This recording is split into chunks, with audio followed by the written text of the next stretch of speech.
Il y a un métier que personne n'osait nommer à voix haute. Un métier qu'on ne choisissait pas, qu'on héritait. Un métier qui vous suivait de la naissance à la tombe, et qui suivait vos enfants après vous, et les enfants de vos enfants, sur 3 siècles, sans qu'aucun d'eux n'ait jamais eu le droit de le refuser.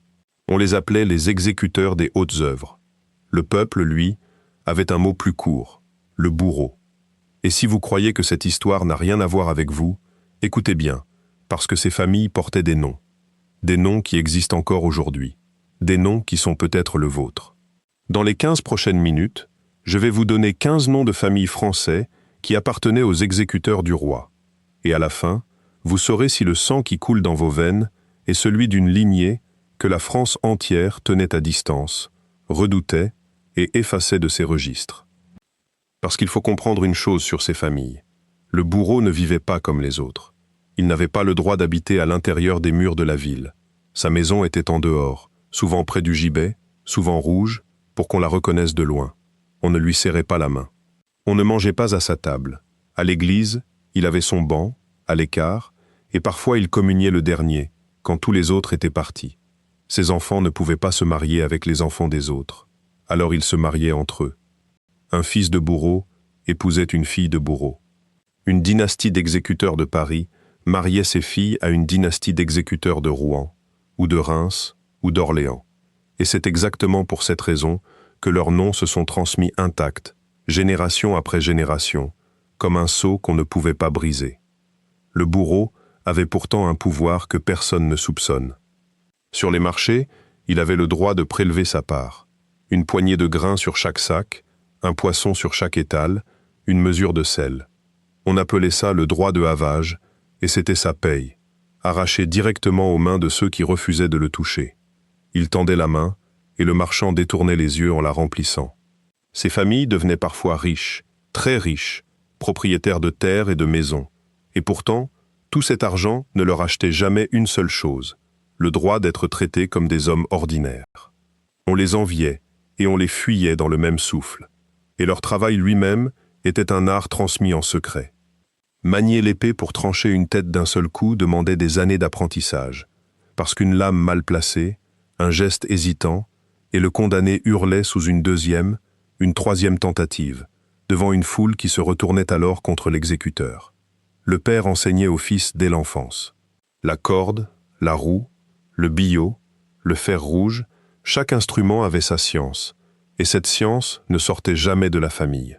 Ces noms ne se sont pas dilués dans la population, parce que la population n'en voulait pas. Ils ont survécu à part. C'est ce qui les rend traçables aujourd'hui. Alors commençons. Le premier nom, c'est le plus lourd de tous, Samson. Si vous portez ce nom, vous descendez de la plus grande dynastie d'exécuteurs que la France ait jamais connue. Les Samson ont tenu l'échafaud de Paris pendant plus de 150 ans, de père en fils, sans interruption. Ils ont exécuté des voleurs, des empoisonneurs, des nobles et des rois. C'est un Samson, Charles-Henri, qui a levé la lame sur Louis XVI un matin de janvier. C'est un Samson qui a exécuté Marie-Antoinette. C'est un Samson qui a fait tomber la tête de Danton, puis celle de Robespierre, l'homme qui avait rempli leur panier pendant des mois. 6 générations de Samson ont servi la justice de la capitale. Ils étaient à la fois les plus méprisés et les plus indispensables du royaume.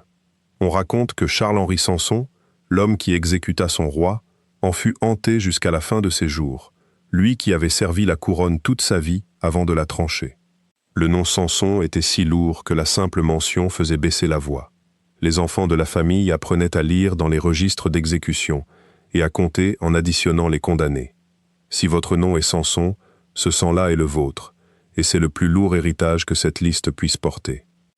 Le deuxième nom nous emmène plus tard, jusqu'aux dernières exécutions publiques de France.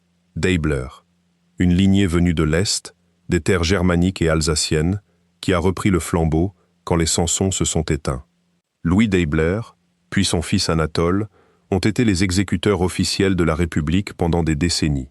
Anatole Deibler a conduit des centaines de condamnés à la guillotine, et il notait chaque nom dans un carnet, méthodiquement, comme un comptable de la mort. Quand il s'est effondré dans le métro un matin, en route vers un échafaud, c'est toute une époque qui mourait avec lui. Si vous portez le nom Deibler, vous portez le dernier grand nom de cette histoire. Le troisième nom, c'est Desfourneaux.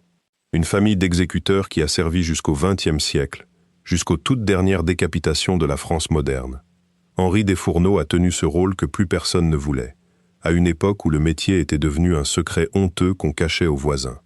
Le nom Desfourneaux, littéralement, évoque les fourneaux, la fournaise, le feu. Et dans la mémoire de ces familles, le feu n'était jamais loin, parce que, avant la lame, il y avait le bûcher. Le quatrième nom, c'est Jouenne, une dynastie normande. La Normandie a eu ses propres lignées d'exécuteurs, aussi anciennes et aussi fermées que celles de Paris, et les Jouennes en faisaient partie. Ils se transmettaient la charge de Rouen et des villes autour, et ils échangeaient leurs filles et leurs fils avec les autres familles du métier, tissant un réseau invisible d'alliances entre bourreaux à travers tout le nord du royaume. Si vous êtes Jouenne et que votre famille vient de Normandie, cette charge est écrite dans votre lignée. Le cinquième nom reste en Normandie, Ferré. Un autre de ces noms qui revient encore et encore dans les registres des exécuteurs de l'Ouest. Les Ferrés ont côtoyé les Jouennes, se sont mariés dans les mêmes cercles, ont porté le même mépris et le même secret. Ces deux noms, Jouenne et Ferré, sont liés par le sang et par la corde. Quand vous en trouvez un, l'autre n'est jamais très loin. Le sixième nom, c'est Rasseneux. Un nom plus rare, plus discret, mais qui apparaît là où on ne l'attend pas, attaché à la charge d'exécuteur dans les provinces. Ces noms rares sont souvent les plus révélateurs, parce qu'ils n'ont pas d'autre origine possible. Un nom courant peut venir de 1000 endroits. Un nom rare comme celui-là, attaché à une charge précise, ne trompe pas. Si c'est le vôtre, cherchez du côté de la haute œuvre. Le septième nom, c'est Roch. On le trouve dans le sud, dans le Midi, où les dynasties d'exécuteurs avaient leur propre tradition et leur propre territoire. Le bourreau du Languedoc, le bourreau de Provence, n'avait rien à envier à celui de Paris pour la rigueur avec laquelle sa charge se transmettait. Roch est un de ces noms méridionaux qu'on retrouve gravés dans les archives de la justice royale du Sud. Le huitième nom, c'est Aîné. Encore un nom court, sec, presque anonyme, et c'est précisément là sa force. Beaucoup de familles d'exécuteurs ont fini par porter des noms brefs et neutres, parce qu'un nom trop voyant attirait le mépris et fermait les portes. Un nom court se fondait mieux dans le silence. Aîné est de cela. Derrière sa banalité apparente, se cache parfois une charge que la famille aurait préféré oublier. Avant de continuer avec les 7 derniers noms, laissez-moi vous dire une chose, parce que c'est important. Si l'un de ces noms est le vôtre, ou celui de votre mère, ou celui de votre grand-mère, ne vous arrêtez pas à cette vidéo. Vous pouvez remonter la trace exacte de votre lignée, nom par nom, génération par génération, jusqu'à découvrir précisément quelle branche de votre famille portait cette charge, dans quelle ville et à quelle époque. Tout est réuni dans The Bloodline Archive, sur dnaorigine.org. C'est là que ces histoires cessent d'être des noms sur une liste et deviennent votre histoire, la vraie, celle qui vous appartient. Le lien est juste en dessous. Allez y voir. Ce que vous portez sans le savoir mérite d'être connu. Reprenons. Le 9e nom, c'est Volante.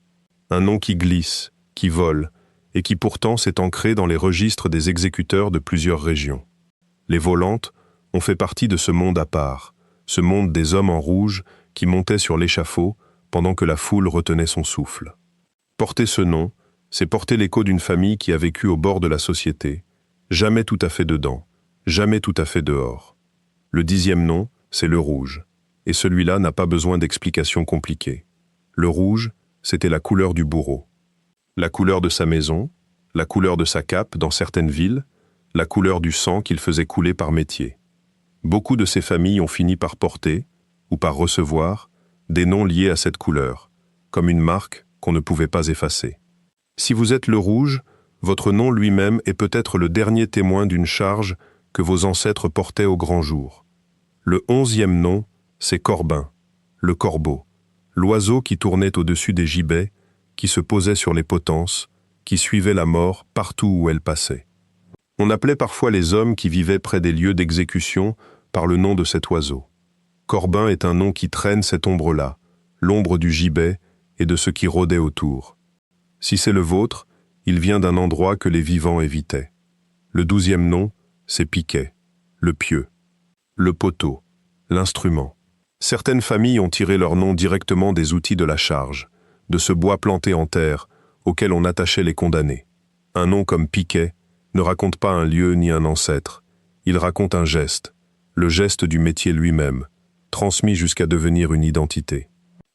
Le 13e nom est le plus direct de tous, bourreau. Oui, ce nom existe encore. Il a survécu, porté par des familles qui n'ont jamais pu s'en défaire, parce que quand tout un village vous désigne par votre fonction, pendant des générations, la fonction finit par devenir le nom, et le nom finit par se graver dans l'état civil. Porter ce nom aujourd'hui, c'est porter la trace la plus nue, la plus brutale, la plus honnête de cette histoire. Il ne se cache derrière rien.